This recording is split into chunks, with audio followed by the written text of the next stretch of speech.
மக்களே எல்லோரும் எப்படி இருக்கிறீங்க? இப்போ இந்த பதவி யாருக்குன்னு பார்த்தீங்கன்னா, தேமுதிக பொதுச் செயலாளர் திருமதி பிரேமலதா கேப்டன் அவங்களுக்கு தான்.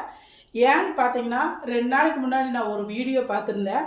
அந்த வீடியோவில் சொல்லியிருந்தாங்க, கேப்டன் இப்போ லாஸ்ட்டாக இருந்தார் இல்லைங்களா? இப்போ செயற்குழு கூட்டம் நடத்துனாங்க. அதில் பார்த்தீங்கன்னா, கேப்டன் வந்து என் கையை பிடிச்சி தூக்கி, இனிமேல் தேமுதிக பொதுச் செயலாளர் வந்து பிரேமலதா தான் அப்படின்னு சொல்லி சொன்னாங்க அப்படின்னு சொல்லி பிரேமலதா அவங்க அந்த வீடியோவில் சொல்லியிருந்தாங்க.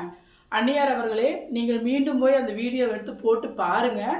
கேப்டன் வந்து உங்கள் கையை பிடிச்சி தூக்கவே கிடையாது. நீங்கள் தான் அவர் கையை பிடிச்சிங்க, நீங்கள் தான் கால் விழுந்து தொட்டு கும்பிட்டீங்க. அவர் கையை தூக்குனாரு. எதுக்கு தூக்குனார் தெரியுங்களா?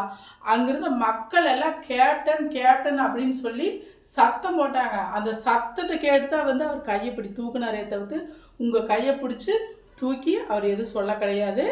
கேப்டன் இல்லாத பட்சத்தில் தேமுதிக பொதுச் செயலாளர் நீங்கள் தான் அப்படின்னு எல்லாத்துக்குமே தெரியும். அப்படி இருக்கிற பட்சத்தில் உடம்பு சரியில்லாத ஒரு மனுஷனை கூட்டிகிட்டு வந்து அவங்க உட்கார வச்சுட்டு கால் விழுந்து தொட்டு கும்பிட்டுட்டு நீங்கள் பண்ணின செயல் அத்தனையுமே அருவருப்பாக இருந்தது எங்களுக்கு பார்க்குறக்கு. நீங்கள் செஞ்சதை வந்து அப்படி ஒரு இதாக இருந்தது எங்களுக்கு. இப்போ நீங்கள் போய் திமுக கூட கூட்டணி வச்சுருக்கிறீங்க.